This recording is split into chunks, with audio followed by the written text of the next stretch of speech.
Veíamos la semana pasada que nosotros existimos para que otros también encuentren el gozo en Dios. No vivimos solamente para nosotros, y eso sigue siendo un mismo propósito, sigue siendo un mismo propósito. ¿Por qué? Porque al llevar a las personas a Cristo, esto traerá honra y gloria a Dios. Y asimismo también nosotros nos gozaremos cada vez que un pecador se arrepiente. Nosotros existimos, como dice Primera de Pedro, capítulo 2, para anunciar las virtudes de aquel que nos llamó de las tinieblas a su luz admirable. La realidad de la salvación debería de llenar de gozo nuestras vidas. Saber que yo estuve muerto y ahora vivo. Que lo que ahora vivo, lo vivo en la fe del Hijo de Dios, el cual me amó y se entregó a sí mismo por mí. Coincidentemente, esta semana escuchamos el miércoles una aclaración que me había quedado pendiente y que, escuchando este sermón del hermano Steve, él lo dijo todavía con palabras mucho más claras. Hay muchos que van a decir que las pruebas, las aflicciones en esta vida son su cruz. Es que esta es mi cruz, y van a mencionar alguna enfermedad en particular. Esto es lo que a mí me ha tocado cargar. Hermanos, y eso, tomando las palabras de él, es una blasfemia. Y esto lo traigo a colación porque recuerdo justamente hace varios años que llegó un joven a la sociedad en aquel entonces contando, no recuerdo la enfermedad en particular, pero contando que esa era la cruz que a él le había tocado cargar. Y eso lo hacía ver como que al soportar esa prueba, esa aflicción, él estaba ganando méritos para con Dios, de que eso lo estaba haciendo merecedor de algún favor divino. Y es en ese sentido que es incorrecto. ¿Sí? Pablo va a decir que nosotros completamos las aflicciones del Señor. ¿Esto qué quiere decir? Que si Cristo estuviera físicamente presente, el mundo buscaría siempre cómo matarle, cómo hacerle sufrir más. Pero como Él no está, ¿quiénes van a ser los que reciban ese daño? Sus seguidores. En ese sentido nosotros completamos. El llamado a la cruz es más que sencillamente esa relación difícil, que esa situación económica. Son pruebas y aflicciones, sí. Tenemos por seguro que van a haber. Pero el llamado a la cruz es un llamado a morir. Es un llamado a morir. Eso era lo que significaba la cruz. Muerte. Y precisamente hablando sobre este gozo de la salvación, también leía unas palabras de Spurgeon esta semana. Al principio no estaba muy convencido de lo que él decía, pero que entendamos la intención con la cual él lo va a decir sobre la tristeza y el cristiano. Él dice: si está triste, no deje que el mundo lo sepa, suspírelo a Dios, que sea su cuarto el testigo de suspiros y lágrimas, pero no permita que el mundo los vea. Es naturaleza propia de las personas que no les guste estar infelices. Y si ellos ven a un cristiano siempre luciendo melancólico, ellos dirán que nada tienen que ver con una religión que hace a los hombres tan miserables. Creo que un cristiano, tal que camine por el mundo miserable y melancólico, deshonra a su Dios. Trato de pensar en esto cada vez que estoy deprimido. Sé que es muy difícil parecer feliz y gozoso cuando el corazón está apesadumbrado y triste. Habrá ocasiones cuando usted no será capaz de hacerlo, lo sé muy bien. Empero, el creyente debe vivir así ante el mundo, tanto como pueda. Es cierto que su maestro fue llamado varón de dolores y que no vimos hermosura ni atractivo en él. Pero recuerde que Él cargaba sus pecados sobre sus hombros. Él sufría en nuestro lugar. Él fue afligido para que nosotros no lo fuéramos. Él no quiere que le imitemos en su aflicción. Usted es mandado a estar gozoso. Regocijaos en el Señor siempre. Otra vez os digo, regocijaos. O como dice 1 Tesalonicenses, capítulo 5, del 16 al 18, estad siempre gozosos, orad sin cesar, dad gracias a Dios en todo, porque esta es la voluntad de Dios para con vosotros en Cristo Jesús. Tener un rostro melancólico no recomendará su religión. No será capaz de atraer nuevos convertidos a Cristo si usted les frunce el ceño. Aquel que es gozoso y feliz en su religión es el hombre al cual Dios usa para traer convertidos a sí mismo. Los creyentes pueden estar gozosos y contentos al contemplar que todos los pecados les son perdonados. Busque recomendar la religión por un modo de vida satisfecho. Regocíjese siempre. Al principio yo decía, ¿qué está diciendo Spurgeon, verdad? Que uno no puede nunca expresar esa tristeza, pero podemos entender la razón que está detrás. Es que no es consecuente con la obra de la que hemos sido hechos partícipes. Y como él está diciendo, hermanos, despojemos todas nuestras ansiedades, nuestras tristezas y aflicciones al Señor en privado, y Él recompensará en público. Y por supuesto también que estamos los hermanos unos a los otros para apoyarnos, pero que no sea el mundo el testigo de esas aflicciones, sino testigos de cómo en Cristo tenemos las fuerzas para sobrellevarlas. Y nosotros nos hacíamos la pregunta, entonces, ¿quién produce el gozo? ¿Nosotros o Dios? Estamos claros de que el gozo es una obra de Dios, es fruto del Espíritu, pero nosotros trabajamos, como Pablo escribía, para vuestro gozo en la fe. Pero es imposible entonces, no solamente cuando uno está llevando ese estilo de vida melancólico, es también imposible si no se tiene un espíritu perdonador. Porque si yo no puedo perdonar a mis semejantes sus faltas, yo nunca voy a poder demostrar un amor por ellos. Y que genuinamente me goce en su salvación. Si paso viendo todas sus faltas en lugar de ver las evidencias de la gracia de Dios en las vidas de ellos. Así que si nosotros anhelamos que las personas vengan al Señor, debemos recordar por qué nosotros anhelamos el perdón. Nosotros no quisimos el perdón simplemente por escapar del infierno, por ver a nuestros seres queridos en la eternidad. Nosotros anhelamos el perdón porque en Cristo se hallaba de tal manera que nosotros tuviéramos acceso al Padre para estar con Dios, porque el perdón nos da a Dios mismo y es lo que anhelamos que las personas tengan también. Pero entonces eso va también de la mano con el estilo de vida que llevamos. Y dimos una pequeña introducción en cuanto al uso del dinero. Y leímos varios versículos en Lucas. ¿Por qué? Porque ¿qué nos está distinguiendo a nosotros? Pedro va a decir que las personas van a demandar razón de la esperanza que hay en nosotros. Pero si nadie nos está preguntando, es válido decir que posiblemente es porque nosotros tenemos la esperanza en las mismas cosas que el mundo las tiene. ¿Para qué le voy a preguntar si Ronnie vive igual que los demás?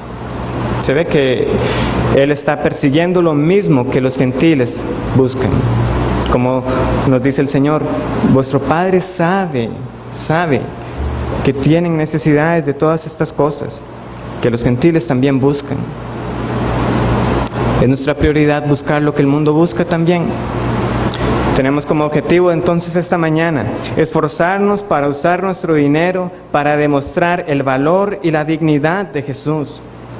Abrazar un estilo de vida estratégico acorde a un tiempo de guerra para magnificar a Cristo en el mundo. Y tercero, empezar a soñar con hazañas de coraje y sacrificio en el servicio a Cristo. Esto dicho ya con el entendido de que no estamos buscando fomentar un heroísmo, ¿verdad?, de todo lo que ya dijimos, pero que empecemos a imaginar causas mayores por las cuales vivir. Yo les traía a ustedes casos la semana pasada. Hoy voy a compartirles unos más, porque los de la semana pasada, ciertamente basados en situaciones que suceden, eran hipotéticos. Hoy voy a traer a ustedes casos que son de una congregación real, la congregación de donde predica el pastor David Platt. Nosotros denunciamos el sueño americano al inicio de este curso. ¿Qué era el sueño americano? Aquel ideal de que uno puede conseguir todo lo que se proponga a base de esfuerzo. Y como les dije, si han visto la película En busca de la felicidad, ese es el mejor ejemplo. Un tipo que se esfuerza con tal de llegar a la cima y lo logra. Y esa es la gran promesa del sueño americano. Y en este sueño nosotros vamos a encontrar al joven que estudia para lograr su carrera, al hombre exitoso que busca cómo ampliar su negocio, o a esa pareja que está pronto a retirarse y ver cómo disfrutar después de tantos años de dura labor. Entonces veamos casos concretos de personas que han entendido que el Señor nos ha llamado a algo mucho mayor que una simple versión de un sueño americano cristianizado. En primer caso tenemos a Daniel, un joven universitario. Voy a leer para ustedes. Permítanme presentarles a Daniel, un estudiante universitario como el que podemos ver muchas veces. Él es un miembro de nuestra familia de la fe y recién se graduó con honores en ingeniería mecánica en una universidad cercana. Saliendo de la U se le presentaron dos ofertas muy atractivas: tomar un trabajo bien remunerado en una planta nuclear o tener todos sus gastos pagos para completar su maestría y su doctorado en esta ingeniería. Tomar cualquiera de las dos ofertas ciertamente no hubiera sido malo, pero hace 2 años Daniel vino a la fe en Cristo. El foco de su vida cambió para usar la gracia de Dios en su vida para magnificar la gloria de Dios. Consecuentemente, él rechazó ambas ofertas y en su lugar se fue a trabajar en un programa de ingeniería diseñado para ayudar comunidades pobres alrededor del mundo. Entonces el papá de Daniel va a escribir al pastor lo siguiente en un correo electrónico: Daniel ha hecho un cambio radical de mi tradicional sistema de valores al que yo me apegaba. He criado a mi hijo con valores cristianos sólidos y naturalmente esperaba que él tomara las oportunidades e iniciara una vida familiar productiva. En el resto del correo, no obstante, el padre escribe cuán orgulloso está que su hijo dejó los afanes de este mundo para llevar el evangelio a lugares y personas desconocidos para él. Y Dios ha sido fiel para con Daniel. Fui a su oficina hace unas semanas, dice el pastor, y me contó sobre las oportunidades sin precedente que Dios ahora le está dando desde los Estados Unidos hasta África y Asia, a la vez que persigue ahora un sueño mucho mayor que cualquier otro que antes hubiera tenido. O el segundo caso, Jeff, un hombre de negocios. Igual alguien que a través de mucho esfuerzo, mucho trabajo, fue escalando hasta llegar a donde estaba. Y él va a decir que el éxito llegó antes de lo que él esperaba.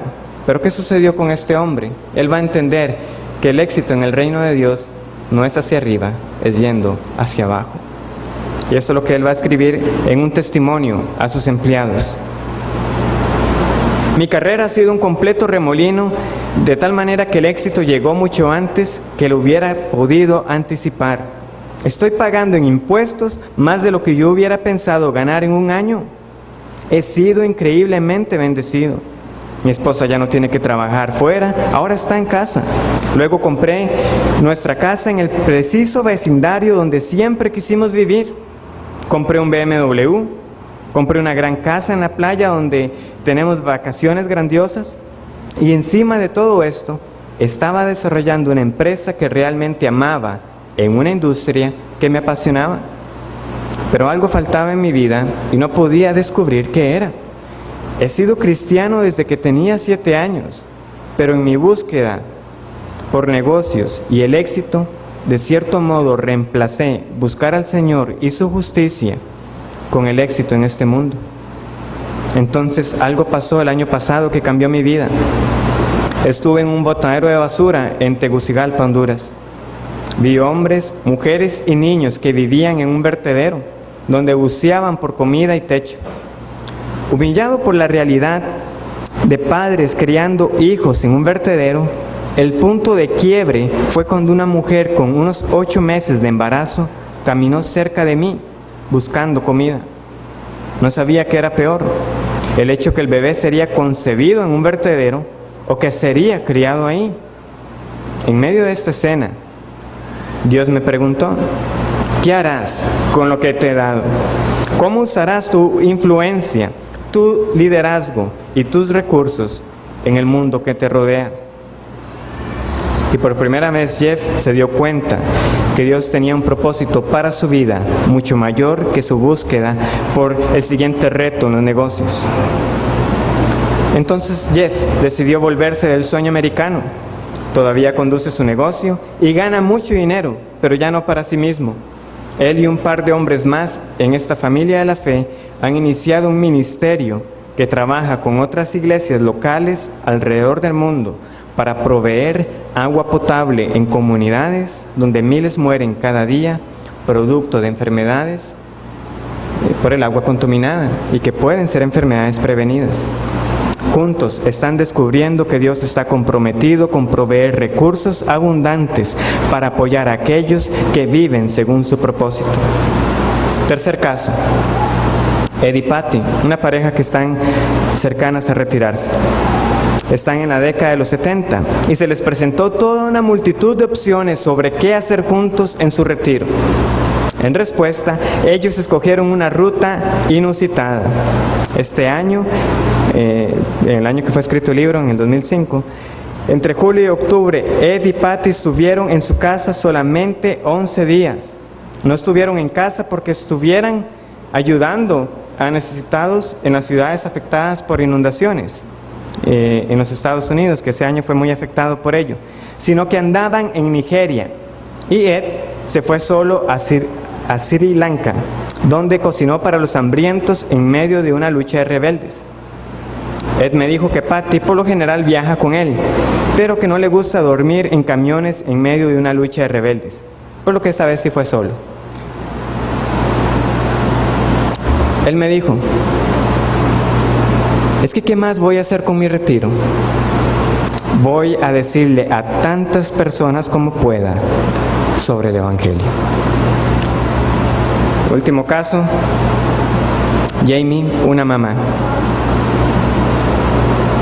Y esto es lo que va a escribir ella. Ha regresado de Guatemala. Otra iglesia ha pedido que Jamie los visite y les cuente sobre su experiencia. Y esto es una porción de lo que ella compartió. Tomé la decisión de ir a Guatemala después de ver en la palabra de Dios que Él nos manda a ser discípulos, yendo a todas las naciones. Yo fui por obediencia, no porque tuviera un corazón por las misiones o una pasión por las personas de Guatemala. Quiero que entiendan que yo soy esposa, madre y trabajo medio tiempo. No soy misionera y, por cierto, no soy una predicadora. Solo estaba haciendo el mínimo de obediente de lo que creo la palabra de Dios nos dice qué hacer. Alabado sea Dios que Él no es lo mínimamente fiel ni nos bendice mínimamente. Después de pasar una semana alrededor de preciosos niños que comían tan solo una pequeña porción de un plato de avena al día, la pregunta al regresar a mi ciudad fue: ¿por qué Dios me ha bendecido cuando otros tienen tan poco? Esto es lo que Él me ha mostrado. Yo te he bendecido para mi gloria. No para que tengas una vida cómoda con una casa grande y un buen carro. No para que gastes mucho dinero en vacaciones, estudio o ropa. No son cosas malas, pero te he bendecido para que las demás naciones me conozcan y vean mi gloria. Toda mi vida he completamente desconectado las bendiciones de Dios del propósito de Dios. Y ahora caigo en cuenta que nunca lo había visto. Dios me ha bendecido para que yo muestre mi amor a Domingo, un anciano que llegó a Cristo. Dios me ha bendecido para que muestre su misericordia y su gracia a los niños en Guatemala. Ese es el porqué Dios me ha dado un ingreso, educación y recursos. Dios me salva para que las naciones lo conozcan. Él me bendice para que toda la tierra vea su gloria. Y Él va a decir, si uno viera a estas personas, uno no va a pensar, pues mayor cosa, porque son personas comunes, como nosotros. Personas ordinarias llamadas a una labor extraordinaria. Pero muchos podrán decir, Ronnie, todos esos casos que nos has leído suenan muy bonitos, pero yo puedo ver que la mayoría de ellos tenían los recursos, dinero. Yo no tengo la facilidad que quizás ellos tienen para estar en ese tipo de labores. Sí, ciertamente. Pero veamos que ese era el peligro justamente en que estas personas estaban al tener mucho dinero y recursos. Desconectar esas bendiciones del propósito de Dios. Pero recordemos a la viuda que estudiamos la semana pasada, que solamente tenía 2 monedas. ¿Cómo sonaría el caso de la viuda adaptado a un ejemplo actual? Podría sonar algo como esto. Miguel acaba de perder su trabajo como un guarda de seguridad. Él recibe su último pago. No está seguro de poder cubrir todos sus gastos el siguiente mes. A pesar de esta dura situación, él ha ofrendado como de costumbre. Adicionalmente, ha contribuido a una ofrenda especial para proveer comida a los huérfanos. Más tarde, recibe una llamada de un amigo cercano que no tiene seguro médico, pero necesita pagar una cita con un doctor por problemas con el corazón. Miguel le presta el dinero. A este punto, Miguel ha dado cuenta de casi todo su salario. La pregunta es, ¿está siendo Miguel un buen mayordomo o está siendo tonto? ¿Qué haría usted en su situación? ¿Está siendo él un buen mayordomo? Yo podría contestar que está siendo un buen mayordomo. Pero también podría decir que si Miguel no hubiera dado esa ofrenda especial para los huérfanos, si él le hubiera tenido que decir a su amigo que no podía ayudarle porque necesitaba administrar el dinero, también lo hubiera entendido. No es una palabra de juicio, no es la aplicación del caso de la viuda, decir que nosotros tenemos que darlo todo sin medir las consecuencias. Pero ese es el punto. Cristo no tiene una palabra de reprensión contra la viuda. ¿Qué es lo que yo esperaría más bien en este caso, hermanos? Yo esperaría que la iglesia acuda en auxilio de Miguel, porque es que Miguel no está solo. Que vayan al auxilio de este hermano que con diligencia y confianza busca un nuevo trabajo y que da de forma desprendida, no por reconocimiento, sino como testimonio para los demás. Es que no estamos solos. Hemos sido llamados a ser una comunidad de fe, personas ordinarias llamados a una labor extraordinaria. Hermanos, el uso de nuestro dinero va a revelar dónde está nuestro corazón. Ya vimos que las palabras del Señor sobre esto eran más que lo que Él dijo sobre el cielo e infierno juntos. No es algo secundario. Y como es de esperar, esta enseñanza se va a reflejar en el resto del Nuevo Testamento. Vamos un momento a Hechos 2:45, el inicio de la iglesia.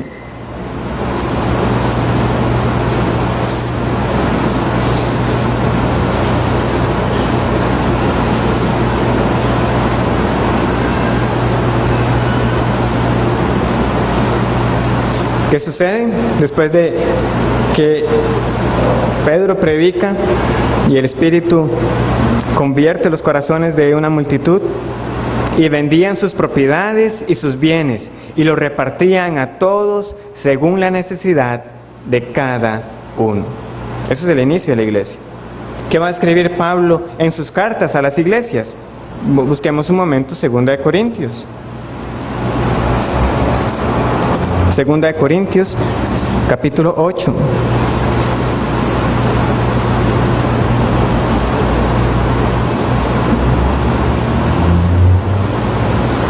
Vamos a leer los versículos 1 y 2. Asimismo, hermanos, os hacemos saber la gracia de Dios que se ha dado a las iglesias de Macedonia, que en grande prueba de tribulación, la abundancia de su gozo y su profunda pobreza abundaron en riqueza de su generosidad. ¿Pero qué fue esto? Una obra de la gracia de Dios. ¿Y cómo se manifestó? En un dar generosamente. O repasando una vez más Santiago capítulo 1, versículo 11, una carta universal.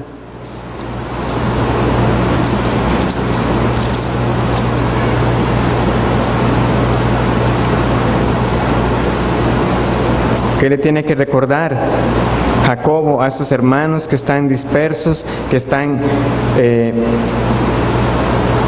siendo oprimidos por los pobres, muchos de ellos aún más pobres de lo que antes eran, porque cuando sale el sol con calor abrasador, la hierba se seca, su flor se cae y perece su hermosa apariencia.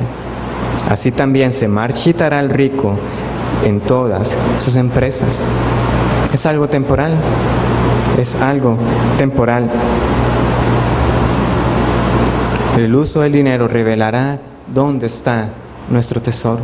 Pero no solamente que esto será un testimonio para los demás, es también recordar que nosotros estamos en una guerra, es adoptar un estilo de vida consecuente con lo que decimos ser.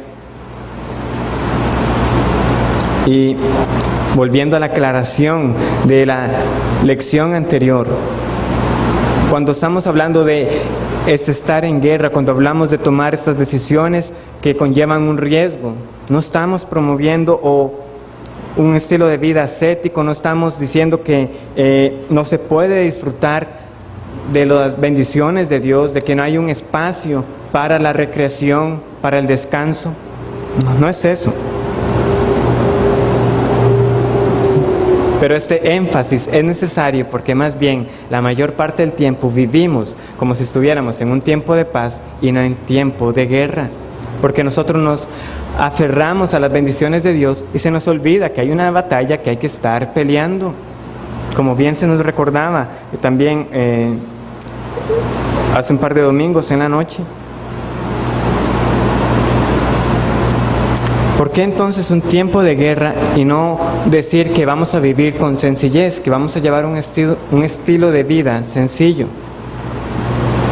Porque decir que vamos a llevar un estilo de vida sencillo podría hacernos olvidar de que siempre va a haber un costo.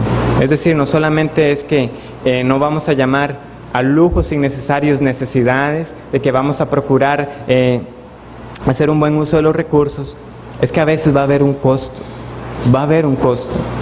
Y por eso es mejor recordar que es un tiempo de guerra y no simplemente un llamado a un estilo de vida con sencillez. Estamos en batalla.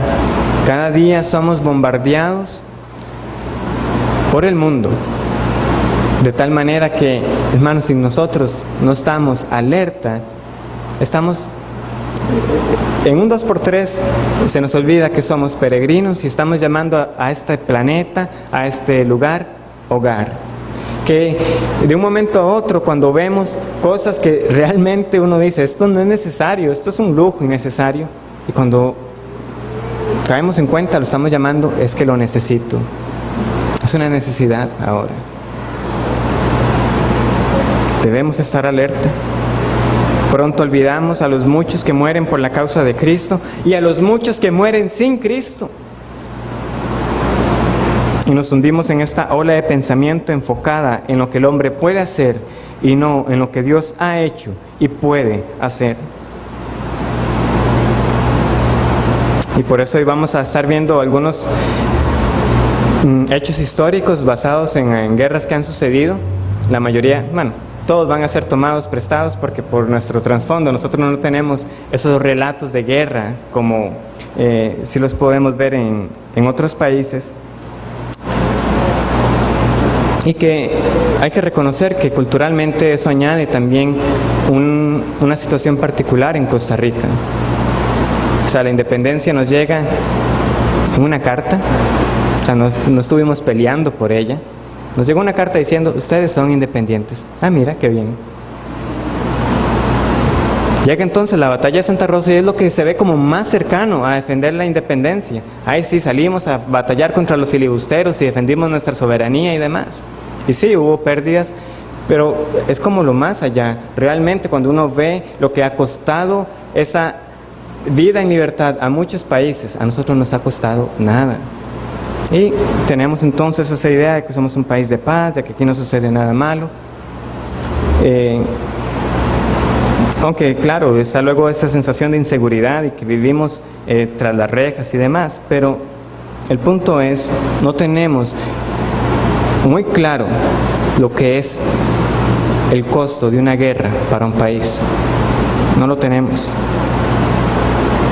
Y hermanos, hay costos. Queen Mary que dice ahí, fue una embarcación bien lujosa. En su momento llevaba 3,000 personas en esa embarcación de lujo, pero llegada la guerra fue modificada para llevar hasta 15,000 personas, porque así lo requería. El autor que comparte sobre la modificación que se le hizo a este barco va a decir, los diseñadores se hubieran espantado con lo que le hicieron a ese barco, de ver cómo todas las habitaciones fueron modificadas para que ya pudiera llevar tantas personas, y cómo esos desayunadores tan elegantes y todo fue reemplazado por mesas para que más gente se pudiera sentar y alimentar. Claro, tener el permiso para haber hecho esa modificación requirió que fuera una emergencia nacional. La sobrevivencia de una nación dependía de ello. También hasta una prensa de pelo que dice ahí, había una situación en los Estados Unidos en la Primera Guerra Mundial, donde un juego de baloncesto de un equipo femenino fue detenido para que todos buscaran una de esas prensitas de pelo que usan como de metal, no sé cómo es que se llaman, sujetadores, es que les dicen, no sé, que es como... Ustedes, entenderán de que yo no sé mucho de eso, nada más vi la imagen, yo la pude reconocer, yo busqué en internet cómo era, pero no sabía cómo decirlo. Pero todo eso, ¿para qué? Para reciclarlo y para tener metales para la guerra. Hermanos, es que hay un costo, desde lo mínimo hasta lo que nos pueda parecer mayor. Lo he repetido vez tras vez en este curso, haciendo eco de las palabras de Jesús: el que quiera salvar su vida, la perderá. ¿Y cómo suena eso? Ya en términos prácticos que hemos estado diciendo, Ronnie, ¿qué es o cuál es la consecuencia de buscar salvar nuestra vida? Les voy a leer cuál ha sido la consecuencia. Nos hemos convertido en una sociedad de sálvate a ti mismo, si es que alguna vez ha habido tal categoría. Pero funciona realmente. Los países del tercer mundo sufren enfermedades como tuberculosis, desnutrición, neumonía, tifoidea, tifo, cólera, parásitos y más.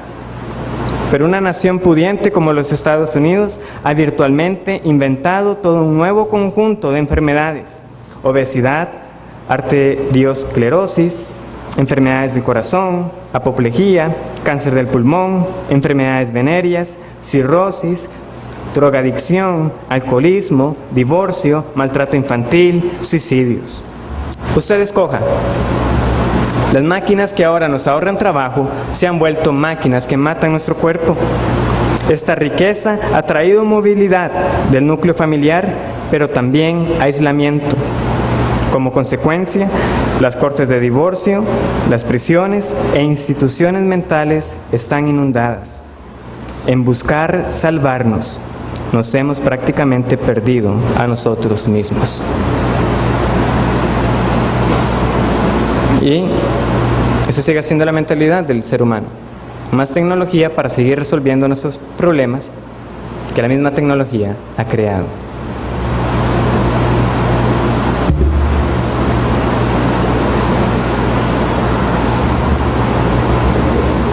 Se dice que en promedio del bando de los Estados Unidos, la guerra de Vietnam dejó 10 muertos diarios, en promedio, ya tomando de principio a fin.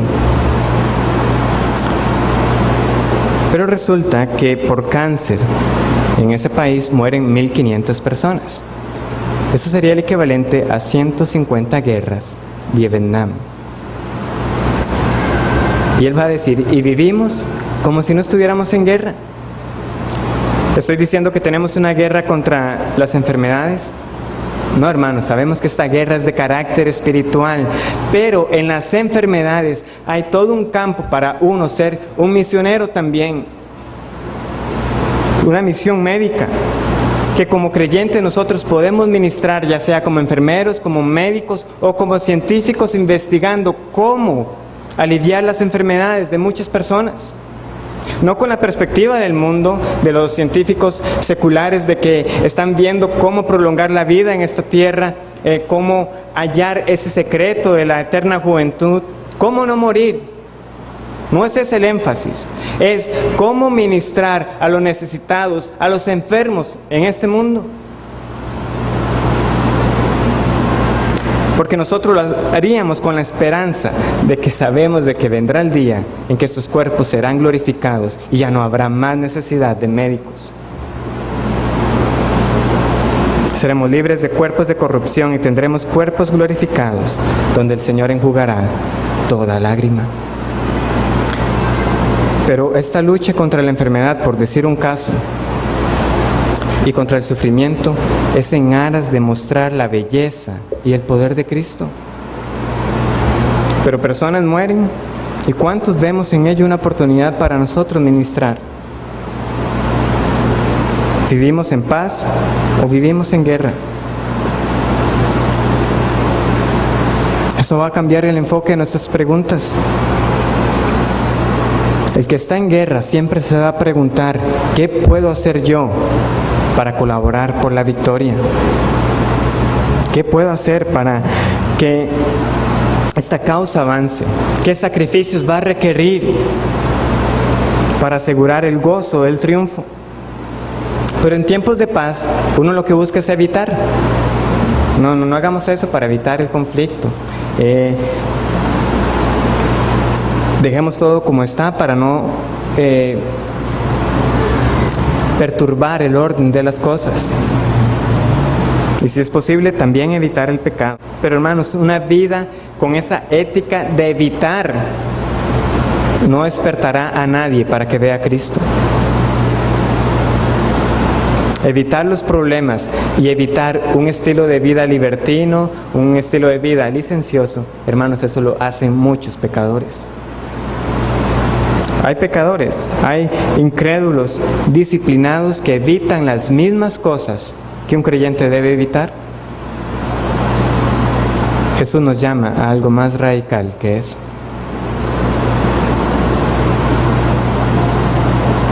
Yo les decía hace ya más de un año en el curso sobre la fe y el arrepentimiento, muchas personas van a tener razones inválidas para no pecar, simplemente por el qué dirán, porque saben que si son sorprendidos las consecuencias para su reputación serán graves.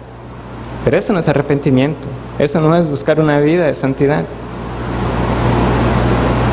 Pero esa es la ética de la paz. Uno quiere evitar. Entonces, ¿cuáles van a ser las preguntas? ¿Estará bien escuchar esta música? ¿Estará bien usar esta ropa? ¿Será pecado ver esta película? ¿Será pecado ir a este restaurante? ¿Estará mal ir a descansar a una cabaña todos los fines de semana? ¿O será pecado incluso del todo tener una cabaña? Ese tipo de preguntas solo nos van a guiar a una lista de qué no hacer. ¿Cuáles son nuestras preguntas habituales? ¿En qué glorificará esto a Dios? ¿Cómo mostrará esto que yo atesoro más a Cristo por encima de todas las demás cosas? Dios es digno de un comportamiento más alto que simplemente evitar el mal. ¿Cuáles son nuestras preguntas diarias? ¿Ver cómo nos mantenemos en el límite nada más? ¿O reconocer que la pregunta adecuada es ¿cómo traerá esto mayor gloria a Dios? ¿Cómo lo va a poder apreciar el mundo? A través de lo que yo hago o digo.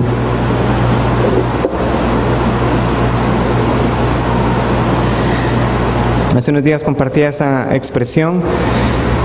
Nadie, cuando esté a punto de morir ahí en la cama, va a decir, uy, cómo me hubiera gustado pasar más tiempo viendo televisión, cómo me hubiera gustado más tiempo haber estado navegando por internet.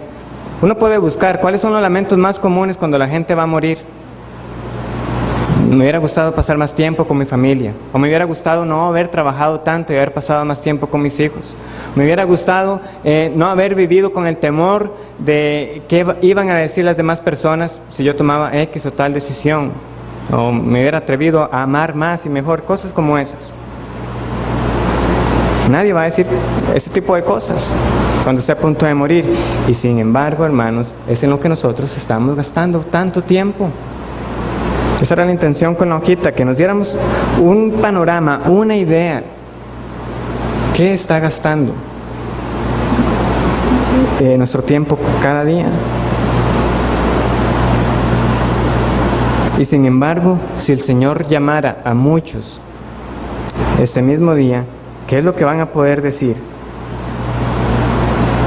¿Van a decir acaso, Señor, gasté cada noche jugando y viendo televisión apta para toda persona con mi familia, porque los amé mucho? Nadie va a decir eso.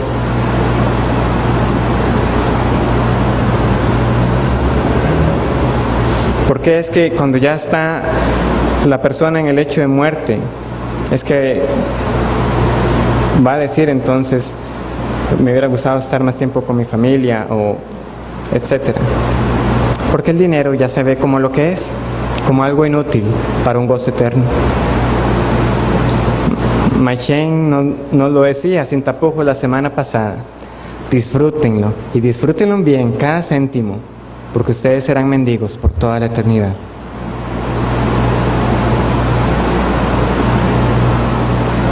Sí, podemos ver la televisión, internet y muchas otras cosas, sea lo que le esté quitando a usted el tiempo, como cuestiones que nos consumen el tiempo. Y ciertamente hay muchos programas que no son aptos para ver, pero no es tanto el problema eso, y que obviamente se graba en internet porque el contenido está disponible a cualquier momento, a cualquier hora.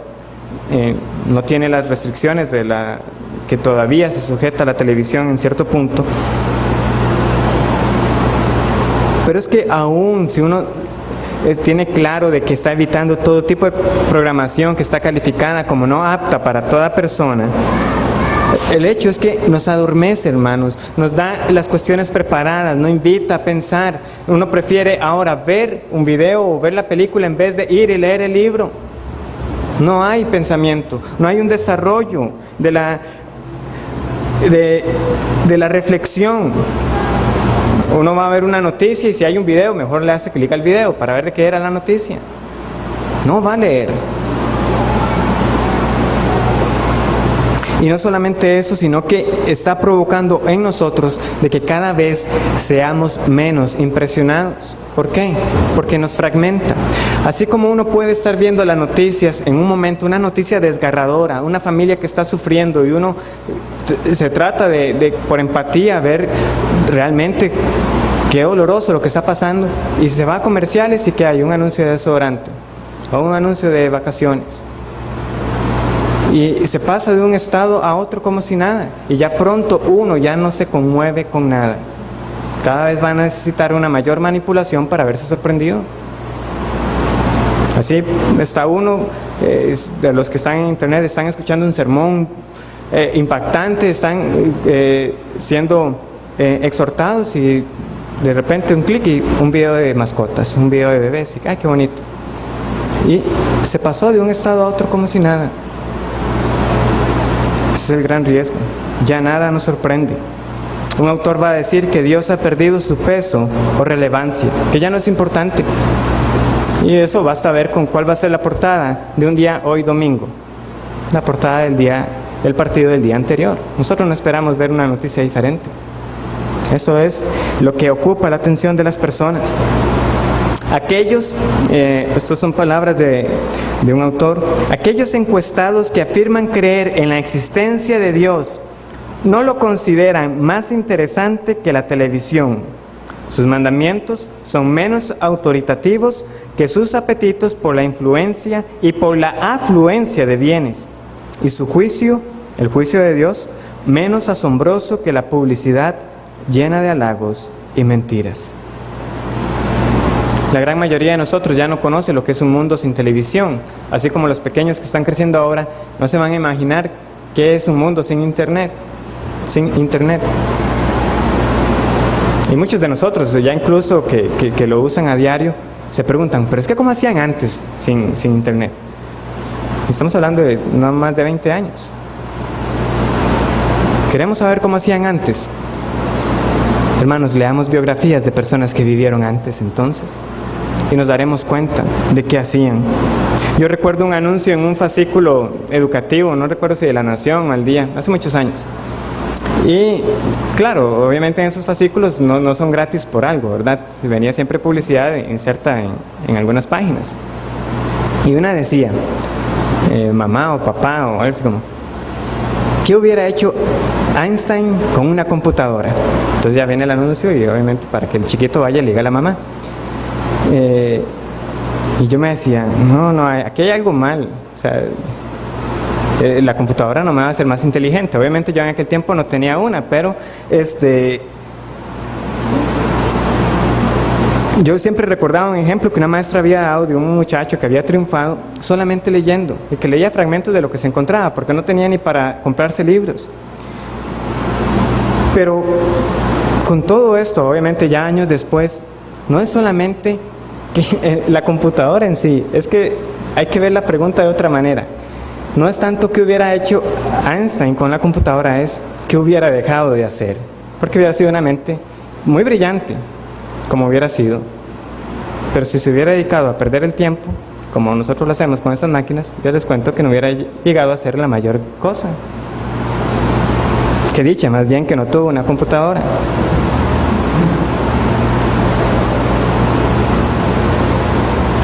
¿De qué vale el acceso que tenemos ahora a tanta literatura, a tantas herramientas, si lo buscamos procesado para no pensar? De nuevo, ¿cómo hacían antes de la internet y la televisión? Hermanos, leamos las biografías de los hombres que vivieron antes que eso.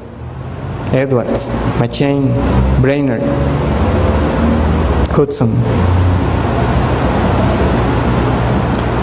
Al final de cuentas, las historias de guerra son sacrificios por causas menores. Nosotros estamos llamados a algo mayor que defender la independencia o la soberanía de un país, y aún así son historias que nos sirven para ver la aplicación de lo que es pelear por una causa. En ese evento, ¿verdad?, cuando los japoneses atacan Pearl Harbor, entonces hay toda una guerra. Al final mueren 26,000 estadounidenses y mueren 21,000 japoneses. Se puede decir que fue una victoria pírrica, es decir, una victoria donde el que vence resulta con más daño que el vencido. Y muchas personas no pudieron dar un entierro digno a sus familiares. Había todo un cementerio con más de 6,000 tumbas, y la familia solo iba a recibir un reporte que decía, fulanito ha muerto en el cumplimiento de su deber, y iba a decir cómo, su hijo va a estar en la parcela tal, fila tal, tumba número tal. Mike, parcela 3, fila 5, tumba 694. Harlon, parcela 4, fila 6, tumba 912. Y afuera de ese cementerio sale esa inscripción que tienen ahí en pantalla.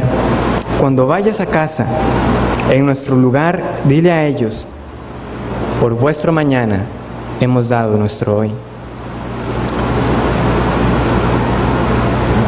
Hermanos, ¿qué podemos aplicar nosotros de esas palabras?